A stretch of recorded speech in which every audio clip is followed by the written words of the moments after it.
There are moments in life when silence is louder than any scream.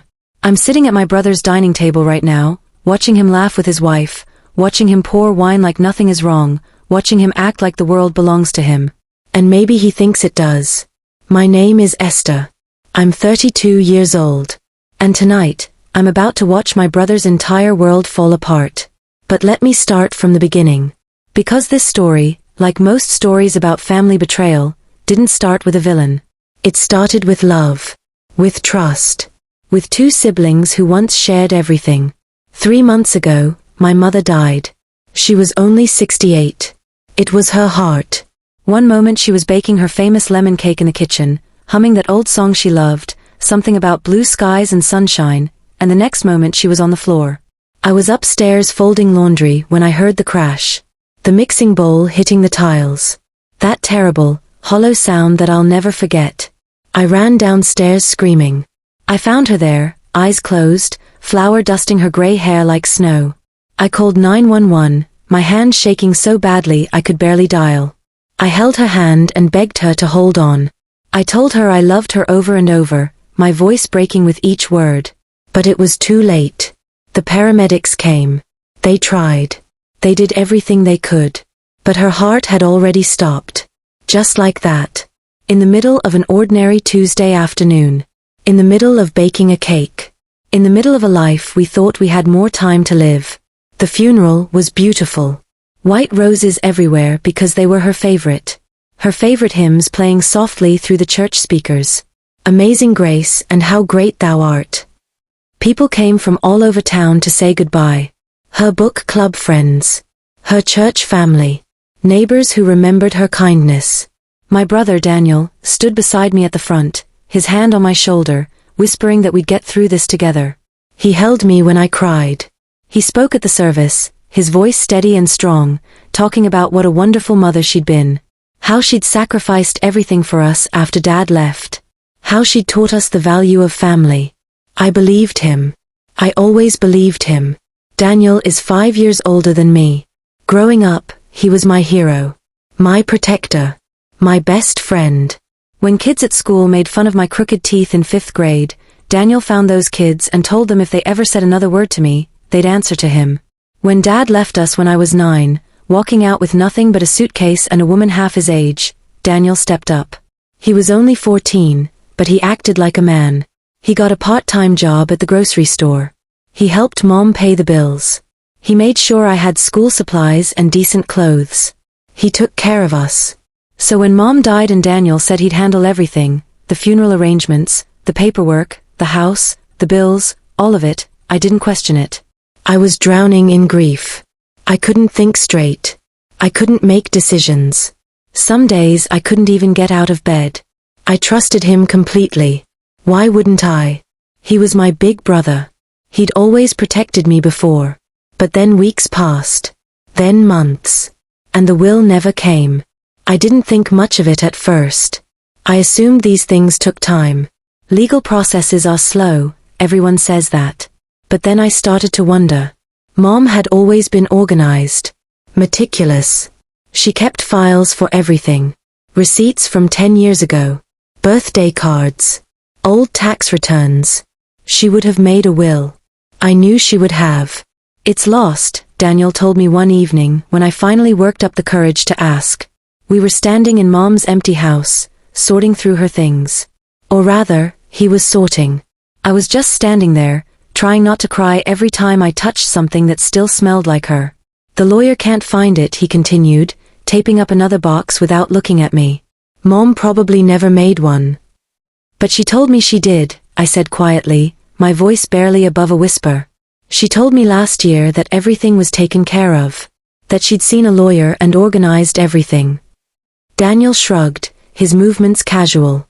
Too casual. Maybe she forgot. You know how she was getting forgetful toward the end. My stomach twisted into a knot. That wasn't true. Mom wasn't forgetful. Not about important things.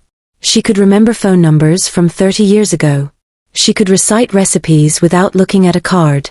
She could tell you exactly what happened on any given Christmas since 1982. But I kept quiet. I didn't want to believe what my heart was starting to whisper. I didn't want to think that my brother, my protector, my hero, might be lying to me. So I swallowed my doubts and helped him pack boxes.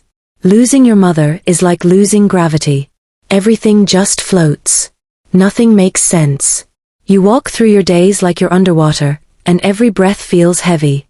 Every movement takes effort. Every morning you wake up and for just a split second, you forget. And then you remember. And the pain crashes over you all over again. For the first few weeks after the funeral, I couldn't eat. Food tasted like cardboard. My apartment felt too quiet. Too empty. I'd wake up at 3 in the morning and reach for my phone to call her, to tell her about a dream I had or ask her advice about something trivial, forgetting she was gone. Then I'd remember. And I'd cry until the sun came up. The house felt wrong without her. That house on Maple Street where we'd grown up. Where she'd raised us alone after Dad left. Where every room held a memory. I'd walk through those rooms and smell her perfume still lingering in the hallway. That soft lavender scent she always wore. White shoulders, it was called. She'd worn it for as long as I could remember. I'd see her reading glasses on the kitchen counter where she'd left them, folded on top of a crossword puzzle she'd never finish. Her slippers by the door. Her sweater hanging on the back of a chair. But slowly, things started disappearing. First, it was small things. Her jewelry box, the wooden one with the tiny drawers that played music when you opened it. Her photo albums, the old leather ones with pictures from when we were babies. The painting she loved that hung in the living room, a watercolor of a beach at sunset that her mother had given her. "I'm moving them to my place for safekeeping," Daniel said when I asked. We were in the house again, him packing, me watching. Just until we figure out what to do with everything. I don't want anything to get stolen or damaged.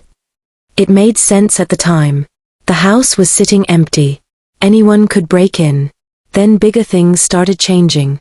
Bills started arriving in Daniel's name. The electricity. The water. The property taxes. The property deed was transferred to his name only. The bank accounts were closed and reopened with only his signature on them. And when I asked about it, when I gently questioned why everything was only in his name, he looked at me like I was being greedy. "Esther, I'm handling everything," he said, his voice sharp in a way it had never been with me before. "You don't have to worry about any of this. Just let me take care of it. That's what big brothers do." But I wasn't worried about the money. I wasn't worried about property or bank accounts. I was worried about the truth. About the way Daniel's eyes slid away from mine when I asked questions. About the way he changed the subject whenever I mentioned the will. About the way he'd become distant. Cold. Like a stranger wearing my brother's face. I started remembering things Mom had said. Little comments I hadn't paid attention to at the time, but now they felt significant. Heavy with meaning. Like the time 6 months before she died, when she held my hand in the hospital during her last checkup. The doctor had just told her she needed to watch her blood pressure, take her medications, reduce stress. After he left, she squeezed my hand and whispered, "I've made sure you're taken care of, sweetheart. Don't let anyone tell you otherwise. I've put everything in writing." At the time, I'd thought she was just being dramatic. Mom had a flair for the theatrical sometimes. But now, sitting in her empty house, those words echoed in my mind. Or the time she'd mentioned her lawyer, Mr. Patterson, and how he'd helped her organize everything properly. We were having dinner, the three of us, at her favorite Italian restaurant. She'd mentioned it casually, talking about her day, about how she'd been to see Mr. Patterson to finalize her estate planning. I remembered Daniel's face when she brought it up. How he'd gone quiet. How his fork had stopped halfway to his mouth. How he'd changed the subject quickly, asking about dessert, about whether we wanted to share the tiramisu. At the time, I'd thought nothing of it. But now, that moment felt loaded. Suspicious. And I remembered something else. Something deeper. Something that went back years. When we were kids, Daniel and I used to share everything. We were a team. A unit. Us against the world, especially after Dad left. We'd split the last cookie in half, measuring carefully to make sure both pieces were exactly equal. We'd save our allowance together to buy Mom birthday presents, pooling our money to get her something special. We'd whisper secrets to each other in the dark, late at night, when we were supposed to be asleep. Daniel used to tell me everything. About his crushes at school. About his dreams for the future. About how scared he was after Dad left, how he was terrified Mom wouldn't be able to make the mortgage payments, how he was worried we'd lose the house and end up on the street. I loved my brother. I worshipped him. But somewhere along the way, Daniel changed. It started small. So small I almost didn't notice. He'd keep the bigger half of the cookie. He'd forget to pay me back when he borrowed money for lunch. He'd tell little lies about where he'd been or what he'd done. Nothing major. Nothing that seemed important at the time. But then he got his first real job after college. Sales. He was good at it. Really good. He started making money. Real money. More than Mom had ever seen. He bought a nice car. Expensive clothes. He moved into a fancy apartment downtown. And something in him shifted. He started talking about investments and portfolios and ROI. He started looking at Mom's house like it was a property asset instead of a home.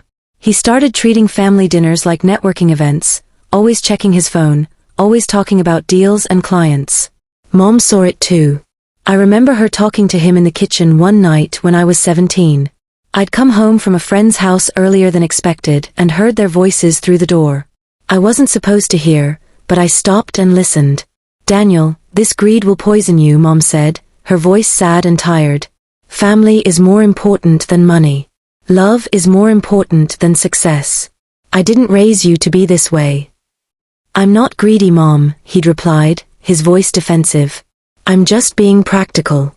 I'm being smart. You worked yourself to the bone your whole life and barely had anything to show for it. I'm not going to make the same mistakes. Is that what you think? Mom's voice broke a little. That my life was a mistake because I chose to raise my children over chasing money? I didn't say that. But you think it. There was a long silence. Then Daniel said, I just want security, Mom. Is that so wrong? Security is fine. Greed is not. And when you can't tell the difference anymore, that's when you've lost yourself. I'd gone upstairs that night without letting them know I'd heard. But I never forgot that conversation. Never forgot the sadness in Mom's voice. The disappointment. Now, sitting in her empty house, staring at walls that no longer felt like home, staring at boxes filled with memories being prepared for sale or storage, I realized something horrible. My brother had become exactly what Mom feared. And I was terrified that he'd done something unforgivable. Let me take you back to the day after we buried Mom. The day everything really started. The house was full of people. Neighbors bringing casseroles and sympathy. Friends from church offering condolences and prayers. Everyone moving through the rooms like ghosts, speaking in soft voices, using that gentle tone people use around the grieving. Mrs. Henderson from next door brought her famous chicken pot pie. Father Michael from St. Mary's stayed for an hour, talking about God's plan and eternal rest. Mom's best friend, Carol, held my hand and cried with me. But through it all, through all the people and food and sympathy, Daniel was in Mom's office. I found him there late in the afternoon, after most people had left. He was going through her desk drawers, pulling out papers and folders, sorting through everything with quick, efficient movements. What are you doing? I asked from the doorway, my voice hoarse from crying. He looked up, startled. Then his face softened into a sad smile. Just looking for important documents. Insurance papers, bank statements, that kind of thing. We need to get organized. Have you found the will? Not yet. He turned back to the desk, opening another drawer. But I'll keep looking. I watched him for a moment. Something felt off, but I couldn't name it. Couldn't put my finger on what was wrong. It was just a feeling. A whisper in the back of my mind. Do you want help? I offered, stepping into the room. No. He waved his hand dismissively. You go rest. I know this has been hard on you. Harder than it's been on me. You were always closer to Mom. That should have sounded kind. Considerate. But something about the way he said it made my skin prickle. So I left. I went upstairs to my old bedroom, the room I'd grown up in, and I lay down on my childhood bed and stared at the ceiling. And that was my first mistake. Leaving him alone with Mom's papers. Trusting him to handle everything. Over the next few days, Daniel took control of everything. He had the locks changed on the house. He said it was for security, to keep out potential thieves, to protect Mom's belongings. He started going through Mom's things, boxing them up, making decisions without asking me. When I questioned him, when I suggested we should do this together, he'd pat my hand and say, "Trust me, Essie. I'm your big brother. I'm protecting us. I'm protecting her legacy." Esther. He hadn't called me that since we were kids. Since before he went away to college. Since before he became someone different. It made me want to cry. Because hearing that old nickname, that name full of childhood memories and sibling love, coming from this stranger who looked like my brother but acted like someone else, it hurt. It hurt more than I can explain. One afternoon about 2 weeks after the funeral, I came to the house and found half of Mom's things gone. Her china cabinet, the one that had belonged to her grandmother, was empty. The quilts she'd made over the years, each one a different pattern, each one made with love, were missing. Even her wedding ring, the simple gold band she'd worn every day until she died, was nowhere to be found. "Where's everything?" I asked, my voice shaking, panic rising in my chest. "Where's Mom's china? Her quilts? Her ring?" Daniel was loading boxes into his car, his movements quick and efficient. "I'm storing them at my place. The house needs to be emptied before we can sell it." Sell it. My heart stopped. The world tilted. We haven't even talked about selling. "Esther, we can't keep it." He closed the trunk of his car without looking at me. "The property taxes alone are too much. And it's just sitting here empty. It doesn't make financial sense to hold on to it. But this is Mom's house." My voice cracked. Tears burned my eyes. This is where we grew up. This is home. Mom's gone. His voice was flat, cold, emotionless, like he was talking about a business transaction instead of our childhood home. "And we need to be practical. Sentimental attachment doesn't pay the bills." I stood there in the driveway, watching my brother drive away with our mother's memories packed in cardboard boxes, and I felt something break inside me. Something fundamental. Something I couldn't name. That night, I couldn't sleep. I lay in bed staring at the ceiling of my small apartment, listening to the sounds of the city outside my window, and I kept thinking about the will. About Mom's words. About the way Daniel's eyes had looked when he said it was lost. Empty. Evasive. Like he was lying. But I pushed the thought away. Because thinking that meant accepting something terrible. It meant accepting that my brother, my protector, the person I'd trusted my whole life, was capable of betrayal. And I wasn't ready to accept that yet. The next morning, I went back to the house one last time. It was early, barely past dawn. Daniel wasn't there. I still had my old key from when I was a teenager, and surprisingly, the back door lock hadn't been changed yet. Just the front. He must have forgotten about the back. I let myself in quietly, feeling like an intruder in my own childhood home. I walked through the empty rooms, my footsteps echoing on the hardwood floors. Everything that made it Mom's house was gone. The walls were bare where pictures used to hang. The furniture was covered in white sheets like ghosts.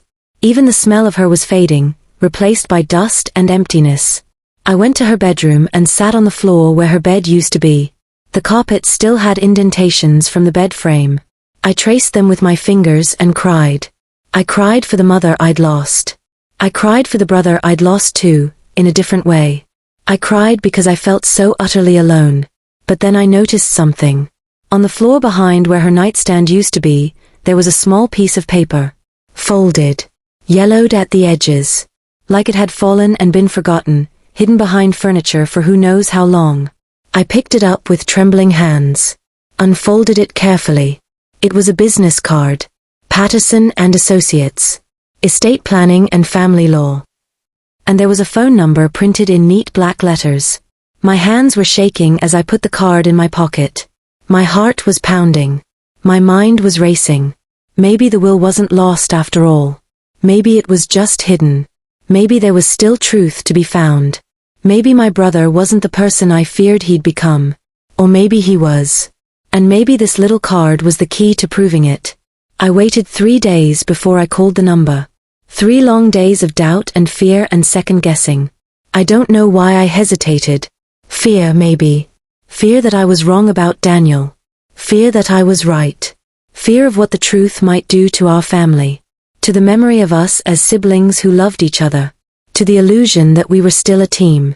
But on Thursday afternoon, sitting in my small apartment with rain tapping against the windows like tiny fingers, with grey light filtering through the curtains, I finally dialed. The phone rang twice. Then a woman's voice, professional and polite. Patterson and Associates, how may I help you? Hi, I said, my voice barely above a whisper. My name is Esther Williams. My mother was Margaret Williams. She passed away about 3 months ago, and I was wondering if she had a will with your office. There was a pause on the other end. I could hear papers rustling, a keyboard clicking. Then a man's voice, gentle and careful. Ms. Williams, this is Robert Patterson. I've been trying to reach your family for weeks. My heart stopped. The world stopped. Everything stopped. You have? Yes. I've called the number I had on file multiple times. I've sent letters to your mother's address. Certified letters that required a signature. But I never received a response. He paused, and I could hear the concern in his voice. Your mother did leave a will with us. A very clear, very specific will. The room tilted. My vision blurred. I couldn't breathe. She did. Yes. And according to her wishes, it was supposed to be read to the family within 30 days of her passing. But when I couldn't reach anyone, I assumed perhaps the family was still grieving and needed time. But 3 months is unusual. I was actually considering reaching out through other means. We never got any calls, I whispered, tears streaming down my face. Or letters. Another pause. Longer this time. Heavy with implication. Ms. Williams, who has been handling your mother's estate? My brother, Daniel Williams. I heard papers shuffling. More keyboard clicking. I see. And has your brother mentioned receiving any communication from this office? No. The word came out broken. He told me the will was lost. That Mom probably never made one. The silence on the other end spoke volumes. It said everything Mr. Patterson couldn't say directly. Everything I'd been afraid to think. Ms. Williams, I think we need to meet. Are you available tomorrow? Yes. Yes, I am. Good. Come to my office at 2 o'clock. The address is on the card you have. Another pause. And if possible, don't mention this to your brother just yet. Why? I asked, even though I already knew the answer. His voice was careful, professional, but I could hear the concern underneath, the gravity of what he was implying. Because if your mother's will has been deliberately concealed, we need to handle this very carefully. There are legal implications, criminal implications, and I need to understand the full situation before we proceed. After I hung up, I sat in the silence of my apartment for a long time. The rain continued outside. The sky grew darker. But I didn't move. Didn't turn on lights. Just sat there in the growing shadows, holding that business card, feeling my world shift on its axis. My brother had lied to me. He'd hidden phone calls. Destroyed letters. Pretended the will didn't exist. Also he could take everything. The brother who used to share his last cookie with me. The brother who held my hand when Dad left. The brother who promised we'd always take care of each other. The brother I'd loved and trusted and believed in. That brother was gone. And in his place was a stranger I no longer knew. A stranger capable of betrayal. A stranger driven by greed. And I had to face him. Had to confront the truth. Had to stand up for myself and for Mom's memory. Even if it destroyed what was left of our family. Even if it meant losing my brother forever.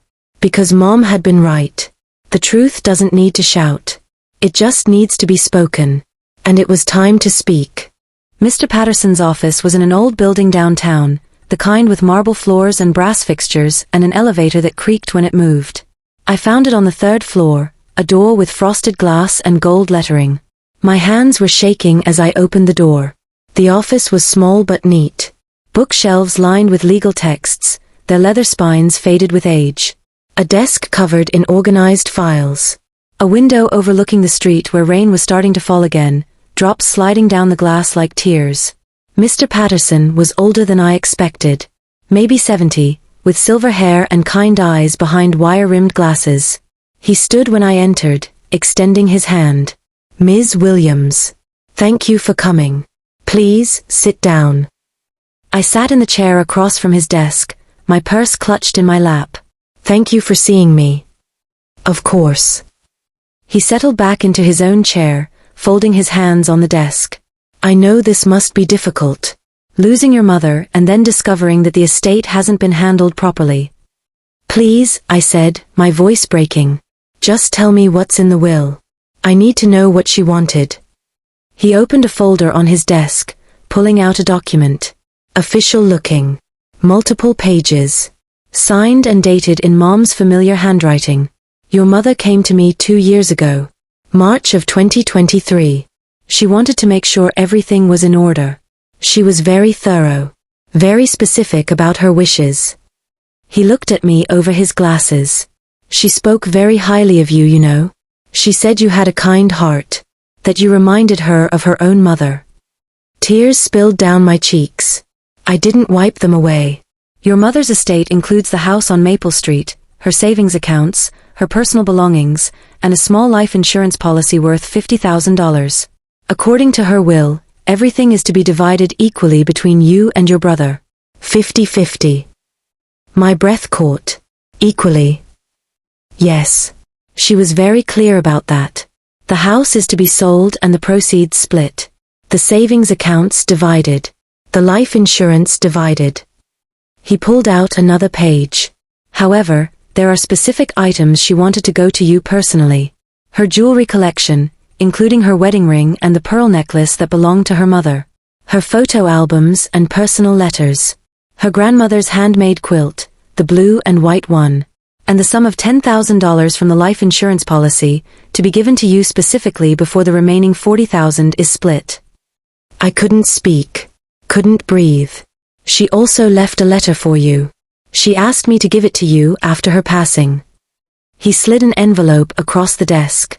My name was written on it in Mom's handwriting, the letters shaky but clear. I stared at it but couldn't bring myself to touch it. "Not yet. Mr. Patterson," I said, my voice barely audible. "My brother told me there was no will. He's been selling Mom's things. He changed the locks on the house. He put everything in his name. The property. The accounts. Everything." The lawyer's face hardened. His jaw tightened. "That's estate fraud, Ms. Williams. It's illegal. And if he's been intercepting my communications, deliberately preventing you from learning about the will, that makes it even worse. That's obstruction. That could be prosecuted as a criminal offense. What do I do?" I felt like I was drowning. Like the walls were closing in. He leaned forward, his voice gentle but firm. "We confront him. Legally. Properly. We inform him that the will exists and that he's required by law to follow its instructions. We give him the opportunity to make this right." He paused. "Do you think you can arrange for your brother to meet with us?" I thought about Daniel. About his smug confidence. About the way he'd patted my hand and called me Essie. About the way he'd looked at me when I asked about the will, his eyes sliding away, hiding the truth. And then I had an idea. A terrible, perfect idea. "He's hosting a family dinner this Saturday," I said slowly. "His wife Jennifer always makes a big deal out of family gatherings. She likes to play hostess. He invited me last week. He said it was time to move forward, to celebrate Mom's life instead of mourning it." Mr. Patterson raised an eyebrow. "Would you be comfortable with me attending?" Unannounced. I looked at the envelope with my name on it. At the will that proved my brother had betrayed me. At this kind stranger who was offering to help me find justice. And I felt something shift inside me. Not anger. Not hatred. But resolve. Determination. Strength I didn't know I had. "Yes," I said quietly. "I would." He nodded. "Then that's what we'll do. I'll come to the dinner. And we'll set the record straight." That night, I went home and finally opened Mom's letter. My hands were shaking so badly, I almost tore the envelope. The paper inside was thin. Delicate. Her handwriting shaky but clear, written in the blue ink she always used. My dearest Esther, if you're reading this, then I'm gone. I hope I told you often enough how much I loved you, how proud I was of you, how your kindness and your gentle heart always reminded me that goodness still exists in this world. I'm writing this because I know you, sweetheart. I know you'll blame yourself for things that aren't your fault. I know you'll try to keep the peace, even when peace isn't possible. I know you'll want to avoid confrontation, even when confrontation is necessary. But I need you to be strong now. Your brother has always struggled with wanting more than he has. I've tried to teach him that love is worth more than money, that family is worth more than possessions, but I fear he hasn't learned that lesson. I fear he's lost his way. If he tries to take what isn't his, if he tries to push you aside, if he tries to pretend this doesn't exist, don't let him. Stand up for yourself. Not out of greed, but out of respect for the truth. Not out of anger, but out of love for what's right. I've left you things that money can't buy. My mother's necklace. The quilt my grandmother made. The photo albums that tell our family's story. These are yours not because they're valuable, but because they're meaningful. Because they connect you to where you came from. But I've also made sure you'll be taken care of financially. You and Daniel both. Equally. Because you're both my children and I love you both, even though you've grown into very different people. The truth doesn't need to shout, my love. It just needs to be spoken. Be brave. Be strong. Be the woman I raised you to be. I love you always, Mom. I read the letter 3 times, crying harder each time. She knew. Mom knew Daniel might do this. She'd seen it coming. She'd prepared me for it. She'd given me permission to fight. To stand up. To speak the truth even when it hurt. And she'd loved us both. Even knowing what Daniel might become. Even knowing what he might do. She'd loved us both enough to divide everything equally. That broke my heart more than anything. Because it meant she'd seen the best in Daniel even when he no longer saw it in himself. The next few days passed in a blur. I went through the motions of life. Work. Sleep. Eating without tasting. Existing without living. But underneath it all, I was preparing. Mentally. Emotionally. For what was coming on Saturday. For the confrontation that would change everything. Saturday came too quickly and not quickly enough. I stood in front of my mirror that afternoon, putting on a simple blue dress. The same color as Mom's favorite flowers, forget-me-nots, the ones that grew wild in her garden every spring. My hands were shaking. My stomach was in knots. I kept thinking about turning back. About pretending I didn't know. About letting Daniel have everything just to avoid the confrontation. About keeping the peace because that's what I'd always done. But then I thought about Mom's letter. Stand up for yourself. Be the woman I raised you to be. So I did. I put on that blue dress. I brushed my hair. I put on the pearl earrings Mom had given me for my birthday last year. And I drove to Daniel's house to watch my family fall apart. Daniel's house is beautiful. 2 stories with white columns and black shutters. Perfectly manicured lawn. Rose bushes along the walkway. The kind of place that looks like it belongs in a magazine. The kind of place that screams success and money and perfection. Everything Daniel had always wanted. His wife, Jennifer, answered the door with a bright smile. She was wearing a designer dress and heels, her blonde hair perfectly styled. Esther. Come in, come in. We're so glad you could make it. I forced a smile, though my face felt like it might crack. Thanks for having me. Of course. We're family. She hugged me, her perfume overwhelming. We thought it was time for a proper family dinner. Time to celebrate Margaret's life and move forward together. The words felt hollow. Rehearsed. Like she'd practiced them in the mirror. The dining room was set like something from a holiday catalogue. White tablecloth with a lace runner down the center. Tall white candles in silver holders. Good china with gold trim. Crystal wine glasses that caught the light. Fresh flowers in an expensive vase. Daniel was already sitting at the head of the table, a glass of wine in his hand. He was wearing a button-down shirt and slacks, his hair perfectly styled, his watch gleaming on his wrist. He looked successful. Put together. In control. Essie, he said warmly, standing to greet me. You look lovely. I forced another smile, my face aching. Thanks for inviting me. Of course. We're family. He said it so easily. Like the words still meant something to him. Like he hadn't spent the last 3 months betraying everything that word was supposed to represent. He pulled out my chair for me, ever the gentleman. The role of good brother. The illusion of family love. Jennifer's parents were there too, sitting on one side of the table. An older couple, perfectly pleasant, perfectly boring. And Daniel's best friend Marcus, a co-worker from his sales job, sitting across from them. Everyone chatting and laughing, passing around appetizers. Cheese and crackers. Stuffed mushrooms. Little rolled-up things with prosciutto.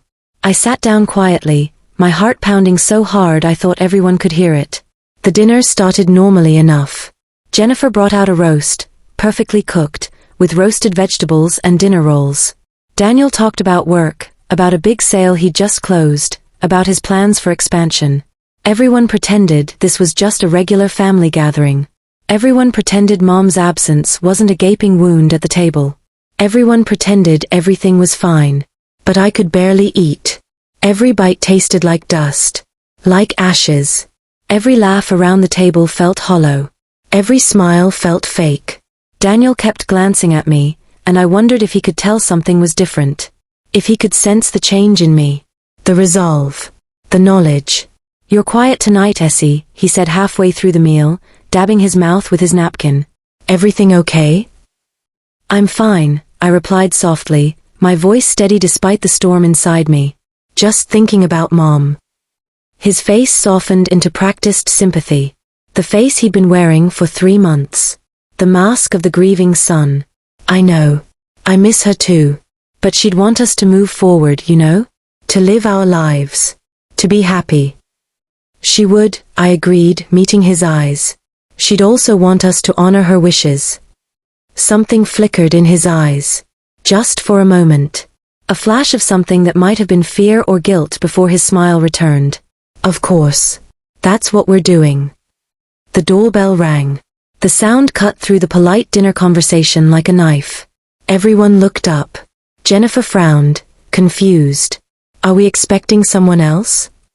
I invited someone, I said quietly. Every face turned toward me.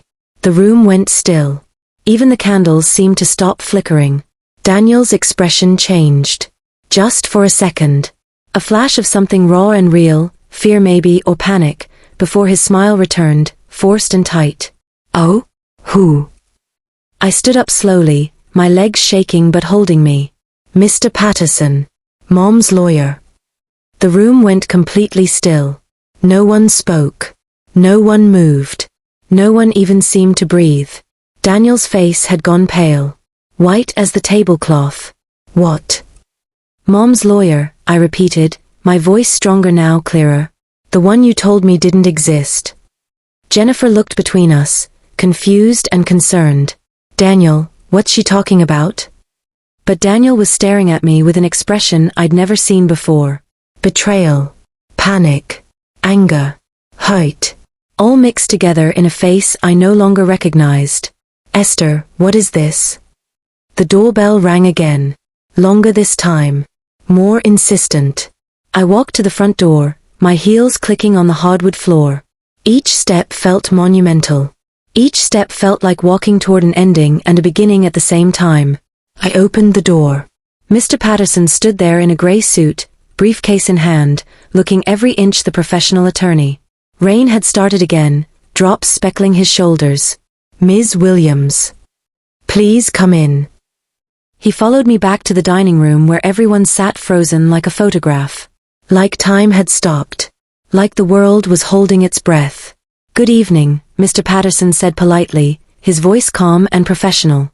I apologize for the interruption. My name is Robert Patterson. I was Margaret Williams's attorney. He set his briefcase on the empty chair beside me. And I'm here regarding her last will and testament. Daniel stood up so quickly his chair scraped against the floor, the sound harsh and jarring.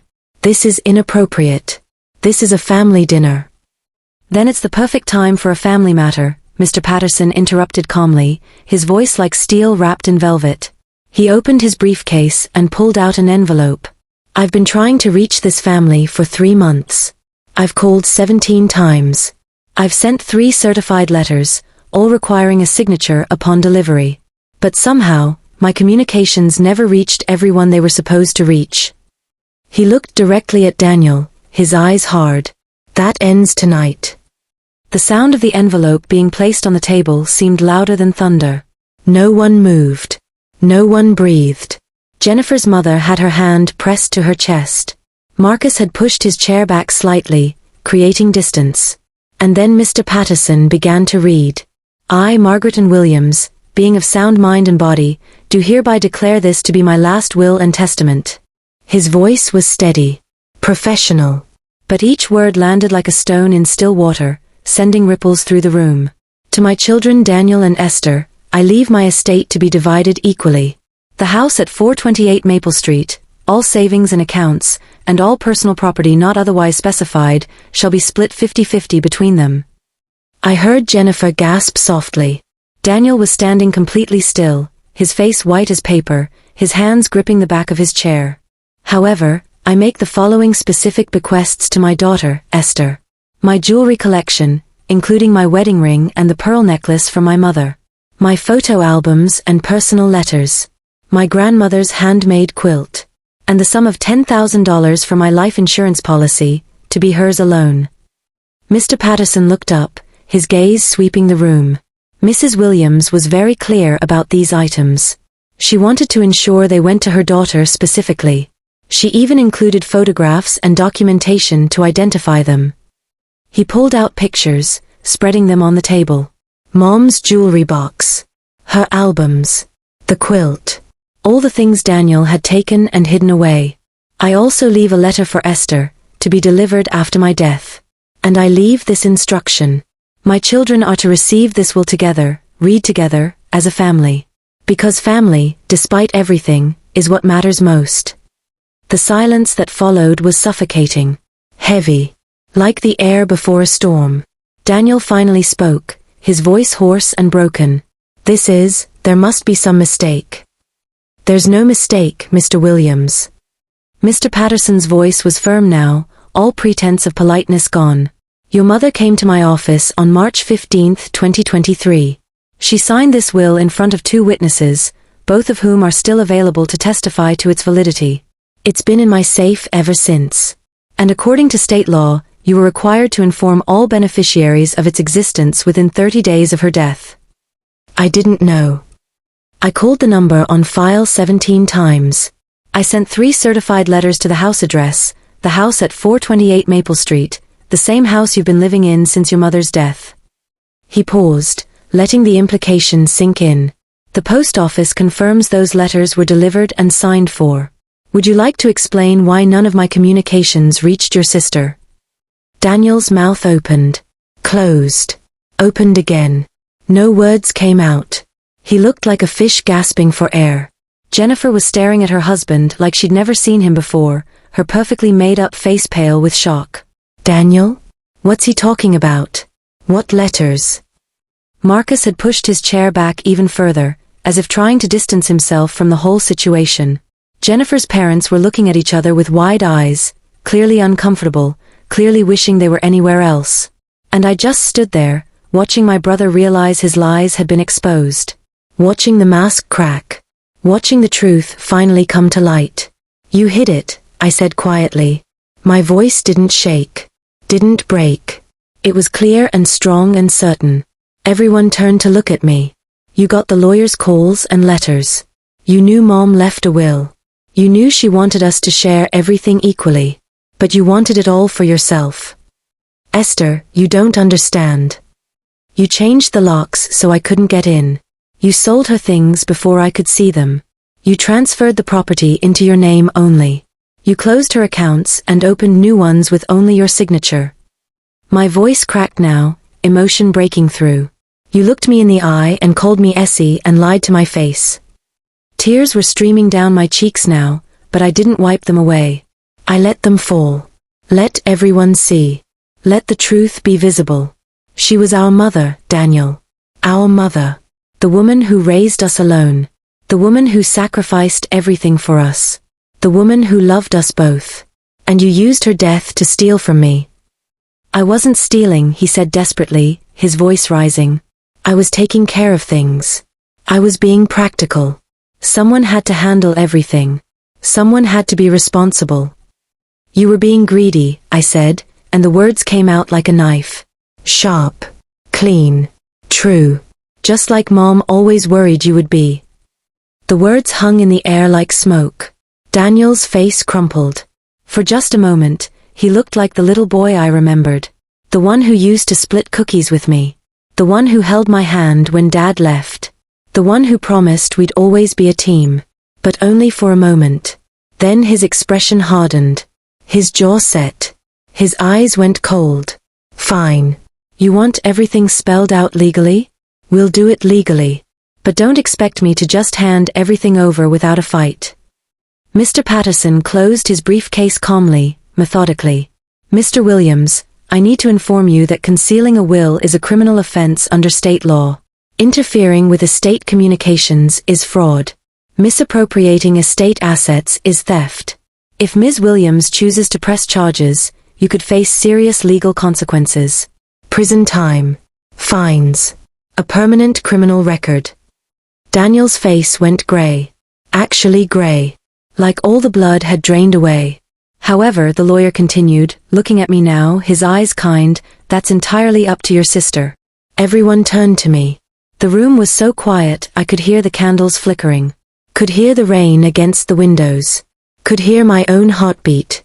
This was it. The moment I could make my brother pay for what he'd done. The moment I could get revenge for every lie, every manipulation, every broken promise. The moment I could destroy him the way he'd tried to destroy my trust in him. I could send him to prison. Could ruin his life. Could take everything from him the way he'd tried to take everything from me. But looking at him standing there, so small and defeated, his perfect life crumbling around him, his wife staring at him with horror and disappointment, his friend backing away, I didn't feel vengeful. I just felt sad. So incredibly sad. Sad for what we'd lost. Sad for the siblings we used to be. Sad for the family we'd never be again. I don't want to press charges, I said softly. Daniel's head snapped up. What? I don't want to press charges. I don't want to destroy you. I wiped my eyes, taking a shaky breath. I just want what Mom wanted. For us to follow her wishes. To divide everything fairly. To honor her memory by doing what she asked. That's it, he whispered, his voice broken. That's it.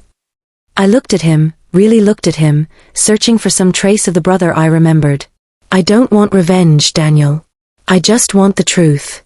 I want Mom's jewelry back. Her albums. Her quilt. The things she wanted me to have. And I want the estate divided the way she intended. Something in his face broke then. Really broke. The mask shattered completely. And for the first time since Mom died, my brother cried. Not quiet tears. Not dignified grief. Real, shaking sobs that made his whole body tremble. The kind of crying that comes from deep inside. From guilt. From shame. From the realization of what he'd done. Jennifer moved to his side, her own face wet with tears, though whether they were for him or for the situation, I couldn't tell. Mr. Patterson gathered his papers quietly, professionally. I'll arrange for a proper reading of the will next week. Monday at 2 o'clock. With both parties present. And we'll begin the process of correcting the estate distribution. He looked at Daniel, his voice hard. And Mr. Williams, you'll need to return all items that were specifically bequeathed to your sister. All of them. If anything is missing, if anything has been sold or disposed of, you'll be responsible for replacing it or compensating its value. Daniel nodded, unable to speak, still crying. Mr. Patterson turned to me, and his expression softened. Your mother would be proud of you, Ms. Williams. You chose grace over revenge. That takes real strength. After he left, the dinner was over. Obviously. Jennifer's parents made hurried excuses and left. Marcus mumbled something about an early morning and disappeared. Jennifer stood in the kitchen, cleaning up with mechanical movements, not looking at anyone. I stood to go, gathering my purse. Daniel caught my arm. His face was red and blotchy from crying. His eyes were swollen. He looked nothing like the successful put-together man who'd greeted me at the door. Esther, I'm so sorry. I'm so sorry. I don't know what happened to me. I wanted to feel secure. I wanted to feel like I had control. I wanted to matter. And I lost sight of everything else. I lost sight of you. Of Mom. Of what really matters. I looked down at his hand on my arm. At the expensive watch on his wrist. At the designer shirt he was wearing. At all the trappings of success he'd sold his soul for. I know, I said quietly. But sorry doesn't fix what you broke, Daniel. It just means you finally see it. Please don't hate me. I don't hate you. And it was true. I didn't. I just felt sad. So sad. But I don't trust you anymore either. And I don't know if I ever will again. I pulled away gently. We'll do the legal stuff. We'll divide things fairly. We'll follow Mom's wishes. But us. I gestured between us, at the space that used to hold sibling love and now just held broken trust. I don't know if we can fix this. I don't know if I even want to try. His face crumpled again. Please, Essie. Don't call me that. My voice was firm now. Strong. You don't get to use that name anymore. Not after this. You lost that right when you chose money over family.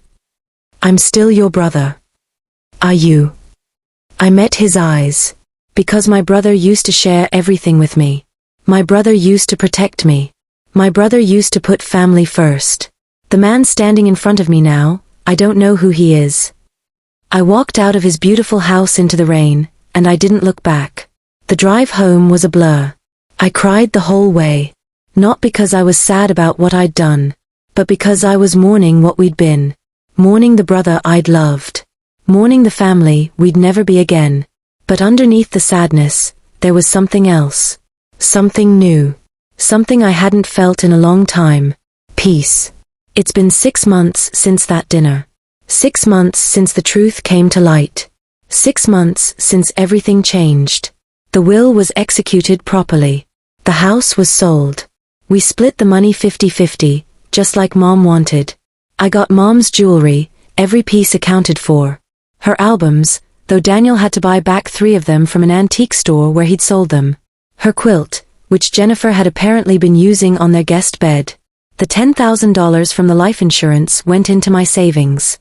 The remaining $40,000 was split between us. Everything divided. Everything fair. Everything according to Mom's wishes. Daniel and I see each other sometimes.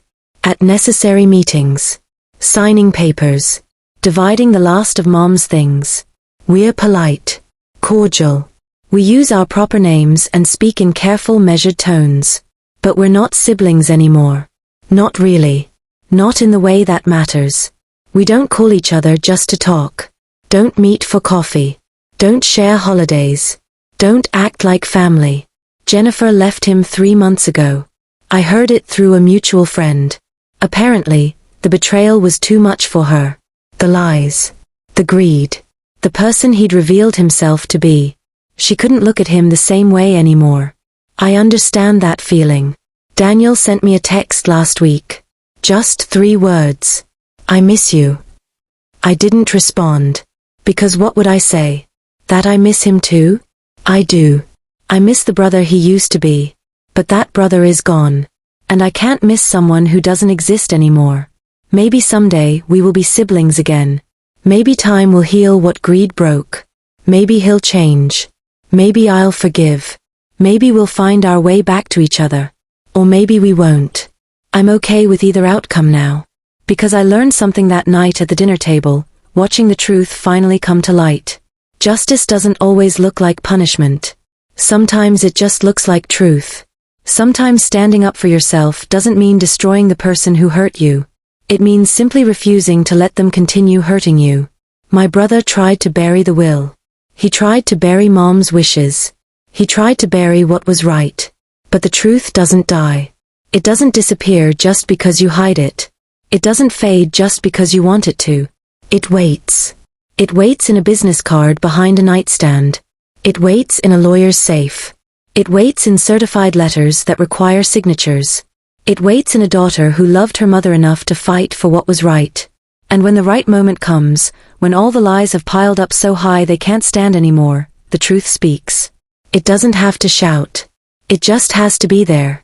That night, watching my brother's face as his deception unraveled, watching his perfect life crack and crumble, watching him finally understand what he'd done, I didn't feel victorious. I didn't feel powerful. I didn't feel like I'd won. I felt sad. Sad for what we'd lost. Sad for the family we could have been. Sad for the brother who'd chosen greed over love. But I also felt something else. Something deeper. Something stronger. Peace. Because Mom's wishes were honored. Because the truth won. Because I finally stood up for myself.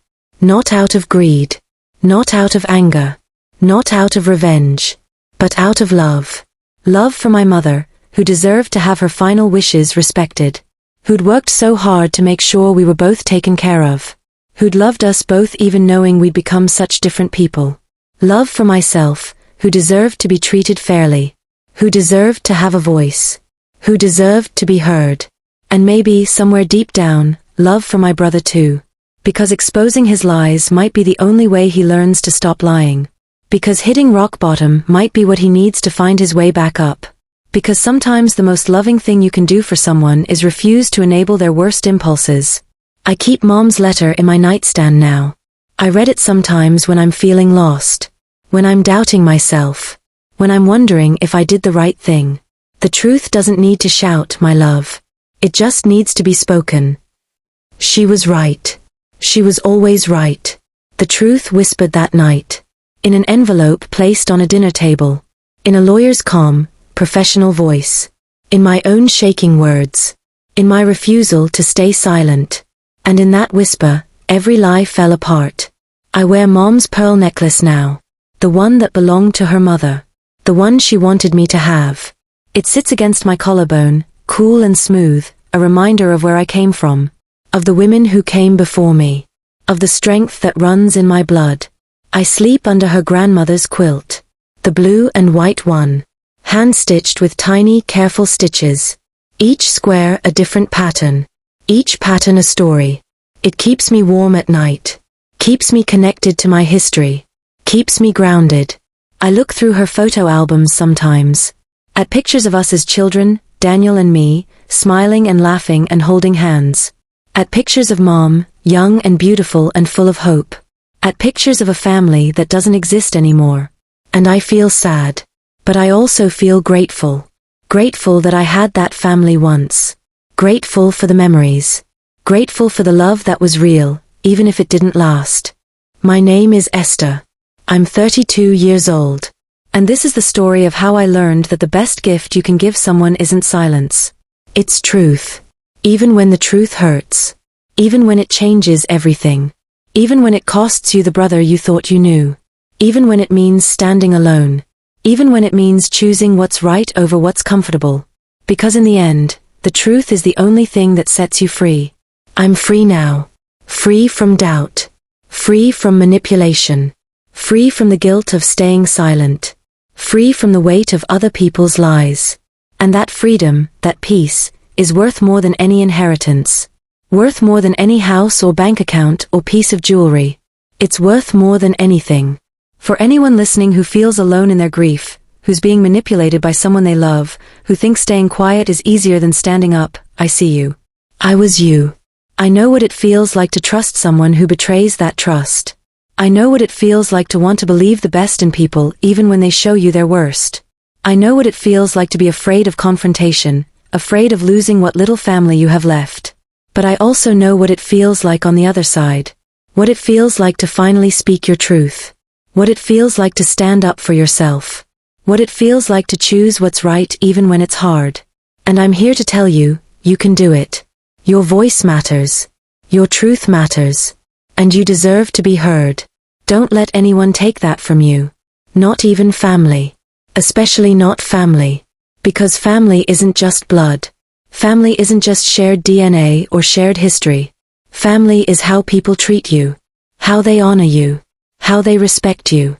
And anyone who lies to you, who steals from you, who manipulates you, who puts money before your well-being, they're not acting like family. no matter what they call themselves. You deserve better. You deserve truth. You deserve respect. You deserve love that doesn't come with conditions. And if standing up for yourself means losing people, then those weren't your people to begin with. The truth doesn't need to shout. It just needs to be spoken. So speak it. Whisper it if you have to. But speak it. Because on the other side of that truth, on the other side of that fear, on the other side of that confrontation, is freedom. And freedom is worth fighting for. Mom knew that. She taught me that. And now I'm teaching it to anyone who needs to hear it. The truth will set you free. But first, it might break your heart. It might destroy your illusions. It might cost you relationships you thought were solid. But what you'll gain is yourself. Your voice. Your power. Your peace. And that's worth everything. So this is my story. The story of how my brother hid our mother's will. The story of how a lawyer's visit at dinner changed everything. The story of how silence became speaking. How lies became truth. How betrayal became strength. It's not a happy ending. Not the kind you see in movies. Daniel and I didn't reconcile and become close again. Jennifer didn't stay. The family didn't heal. But it's a true ending. An honest ending. A real ending. And sometimes that's better than happy. Sometimes truth is better than comfort. Sometimes what you need isn't a fairy tale. It's just the courage to face reality and deal with it. I faced reality. I dealt with it. I survived it. And now I'm here. Free. Strong. Whole. Not because everything worked out perfectly, but because I chose truth over silence. Chose myself over false peace. Chose what was right over what was easy. And I'd make that choice again. Every single time. Because the truth doesn't die. It doesn't fade. It doesn't disappear. It waits. For the right moment. For the right person. For the right words. And when that moment comes, all you have to do is speak. Just speak. And let the truth do the rest. Please like, comment, share and subscribe for more stories like this, and if this is your first time of watching my video, please subscribe to my channel so that you get notified whenever I post a story.